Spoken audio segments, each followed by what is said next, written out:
What's going on, guys? We are back tonight with another video showcase card, and you guys probably already guessed it by the thumbnail. We are going to do Splinter Kitty. So let's go check out Mr. Splinter in action. So here he is, Splintercat. When played, 6 of your random American folklore cards, wherever they are, gain plus 20 until played. Repeat if your deck has 8 or more mythical creatures. So basically need to stack up mythical creatures and American folklore cards. So good deck because we're going to do a Life on Land and history deck. Perfect for James. So James says, when played, if your deck has 9 or more history cards, your Life on Land cards get plus 12 until played, and basically vice versa. So our whole deck will get that plus 12 until played when we play James, which is really nice. Here's the rest of the deck. We can check it out. So we are rocking American Folklore. Now, Folklore does not have the greatest cards in this set, so I really opted for just 5 Folklore cards. I just couldn't find a 6th one I thought was strong enough to put in just for Splintercat's ability, so I went ahead and opted out and instead opted for the 3-package Unruly Ruler for Charlemagne. Not the greatest week for Charlemagne, just because it is an expensive energy week, but this deck could be better in lower energy weeks as well. Just that's one of the reasons I added it, just as a little splash 3-drop. But again, not the greatest for this week, but that's all right. We're still going to run it. So he says, when drawn, if your deck has 3 or more Unruly Ruler cards, your cards gain, wherever they are, gain plus 6 permanently. So real strong ability, but only 3 energy. Next, we're rocking Andronicus. When played, your cards in hand gain plus 21 for 9 turns. When drawn, if it's after round 3, your cards lose 10 permanently. So it does have a downside, but still pretty strong, so we're rocking it. Let's check out some of our other folklore cards. We got Nain Rogue. When returned, this card loses 50 perm, and your American folklore cards in hand gain plus 50 perm. So it's kind of a card we have to play around, try to make sure we have a fistful of folklore cards before we play it, and get that buff. We've got the Flatwoods Monster. When drawn, our folklore cards, wherever they are, get that plus 20 until played. And when Digo, at the start of each turn, a random card in our hand gets plus 30 and costs plus 1. So that's going to be our hold card for the end of the game. And this card's kind of surprised me. Hodog, as strong as it is, I've been really digging it. So when drawn, for every Life on Land card in your deck, this card gains plus 7 until played. So a lot of power there. It's getting 63 power in this deck. So really strong. And with all the buffs like Nain Rogue, Splintercat, Flatwoods, this thing is easily a 6 for like 220, 230, almost right out the gate. So real strong card. I really didn't expect it to be like that, but it has been. Next up, we've got Identity Theft, just a fantastic card. If you guys don't own it yet, get it. It's great. When played, for every legendary card in your opponent's deck, up to a max of 10, your cards in hand gain plus 4 until played. So real strong potential on that card. Let's move down to Life on Land here. We're rocking Manticore, just another cheap 3-drop. We do need 8 mythical creatures, so we are a little bit limited there as well with what we choose. So getting Manticore. We've got Elf. When played, all cards in both players' hand lose 12, and this card gains 60. Lich is fantastic as always. Going to get that plus permanent power potential. You get 10, 10, and potentially another 10. Ibong. When drawn, if your deck contains exactly 3 winged mythical creatures, your cards in hand get plus 19 until played, so it counts itself. We've got Cockatrice and Gamayan are our 3 winged creatures. So Cockatrice, when returned, an opponent's random card in hand locks for 3 turns.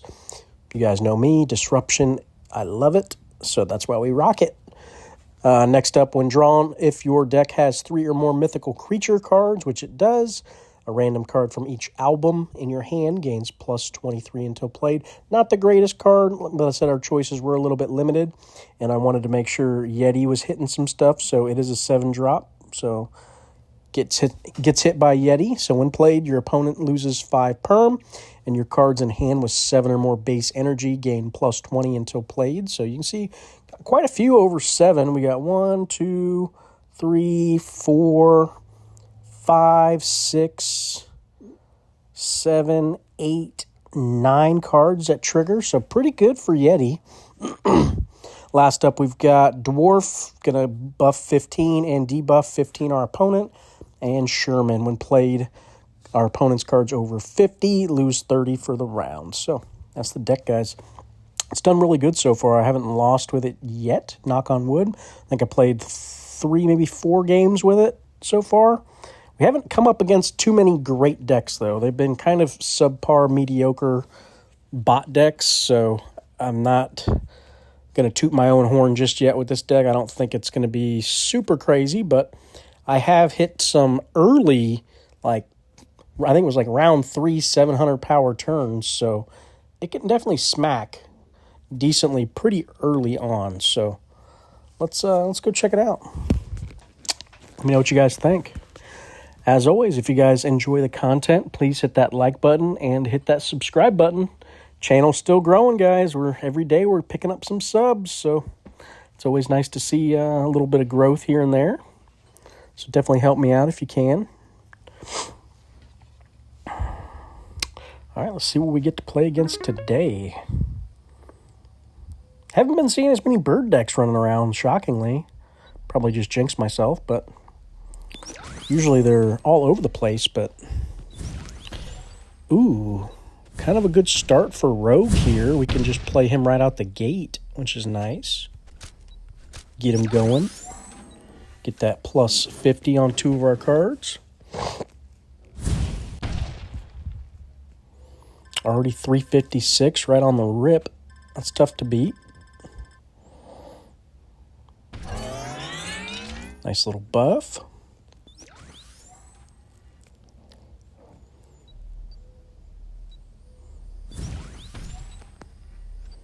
There's our Hodog. Already up to 118. Looking juicy.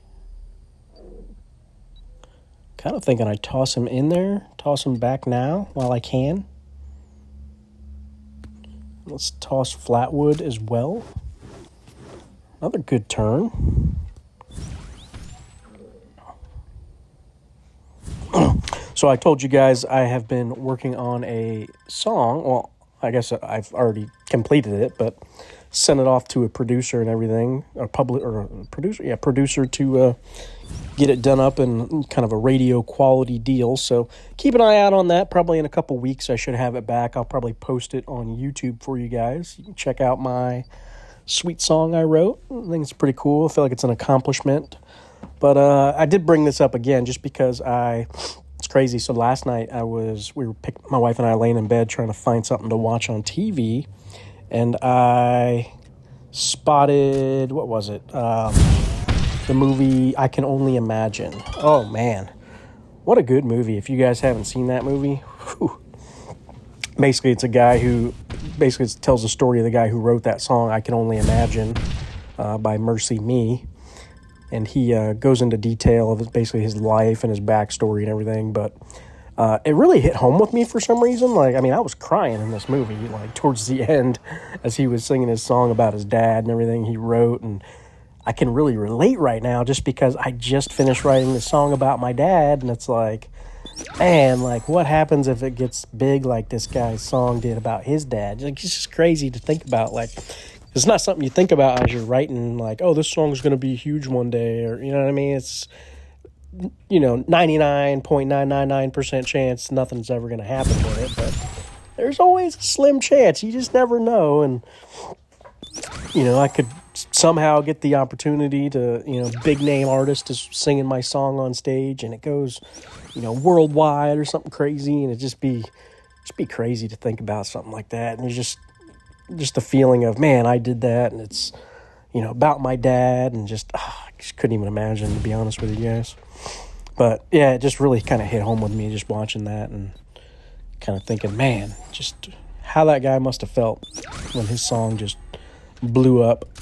But, yeah, enough about that. I was just Like I said, it just kind of hit home with me yesterday as I was crying in bed. Just kidding. Okay, it was just crying a little bit, guys. Don't tease me now, okay? You know, like, have feelings.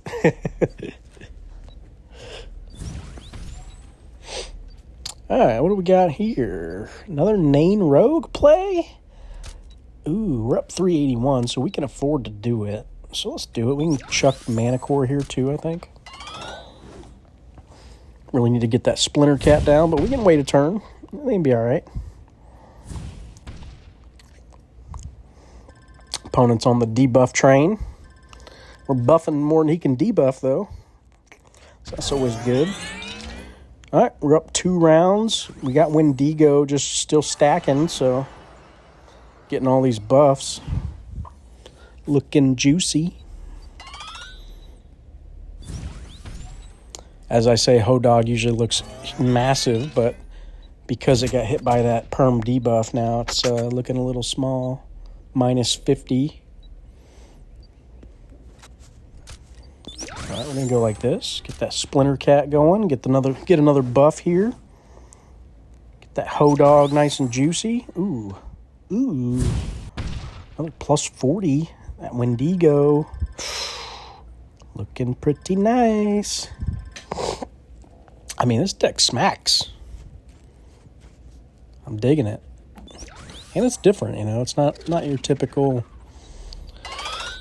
Planet X type deck or folio deck, you know, all those big monster decks that are running around right now. It's kind of nice. I'm kind of digging it. I think we do it like this. And hopefully Wendigo steals it next turn. He hit my Hodog again. Hodog, I don't know how you say that. Hodag? Something like that. Sounds good to me. Ooh. Nice. Ooh, and we got the buff on it. Nice. Ooh, and the perm. This is a finish me turn. Finish him. Okay, I will.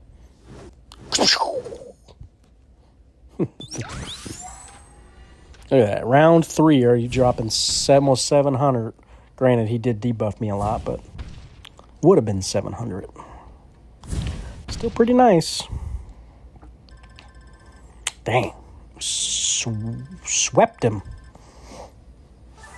That's what I'm saying. This deck is pretty decent.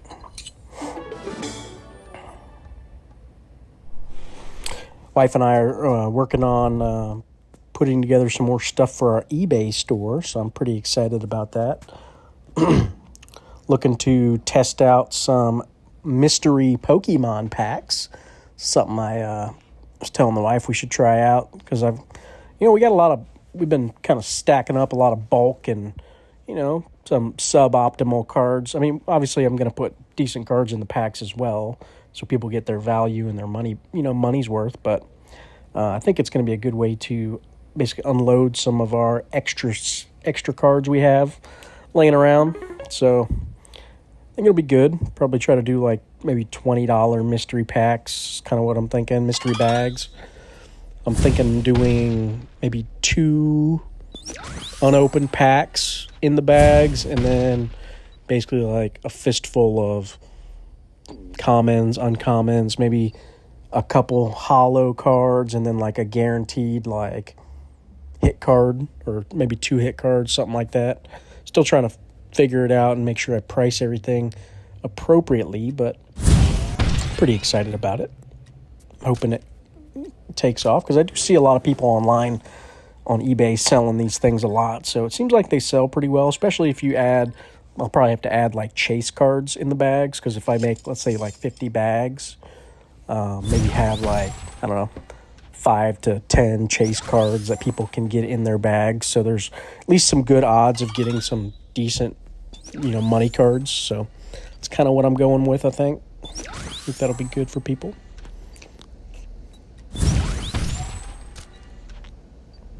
Oh, let's do it like that. Looks like we're up against a arts and culture deck. Fistful of tarot cards.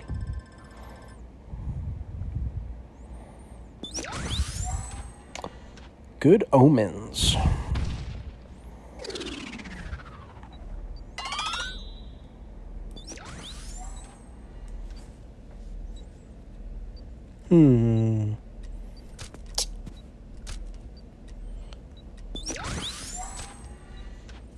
We need to hold Flatwoods for Nain. So let's do it like this. Not the greatest turn. But we're up 130. I think we can still win with it. Hopefully. Yeah, I think we still got it. Right? Did we still get it? Yeah, we still got it. That was nice. We lost the turn, too, so it triggered Lich. That's good. I always like triggering Mr. Lich. All right, there's Hodag.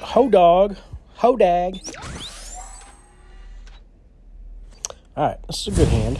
I like this. So we can do it like this. Get our Hodag huge and juicy. Trigger General Sherman around turn 1. That's what you want to do, guy. Ooh, he buffed my Hodag. Is that until played or for the turn? I can't remember. It was just for the turn. Poop.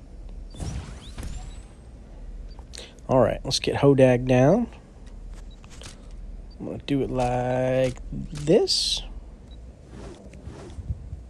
It's like this and like that. Whew. Sheesh.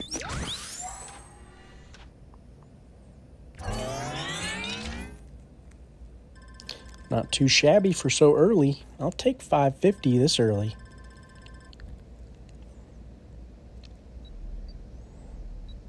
Ooh, Mana Core Brutal. I guess energy's so high right now.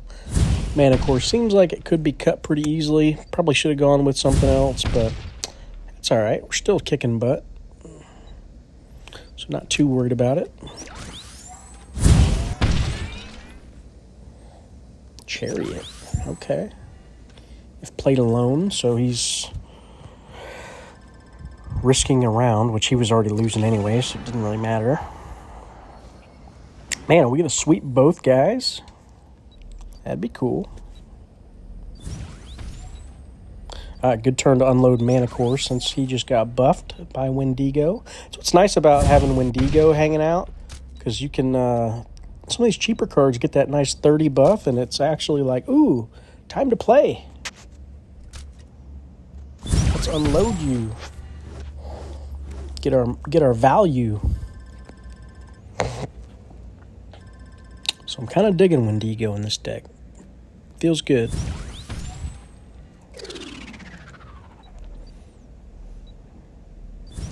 There we go. He hit James. So like when hitting Charlemagne, that would be a good one to hit, just to get him playable, you know?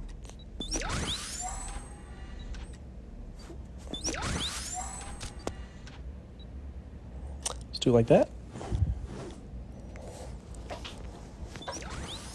Yeah, he just can't keep up with what we're putting down here. We're smacking. All right, lock something good. Just screwed up his last chance right there. Just like that. Just a little bit of disruption's all I needed. You never know. Could have foiled his plans. All right, here we go. Last turn of the game. We're closing it out. I was going to say, no way he's dropping 600 here. Well, guys, it's going to be a quick video tonight, I guess, because these guys just couldn't handle it. They just couldn't handle the heat, man. If you can't take it, get out the kitchen. That's what I always say. All right, guys, I guess that's going to do it for us tonight. So hopefully you guys enjoyed the deck and the video. As always, let me know in the comments what you think. And thanks for watching, guys. Have a good night.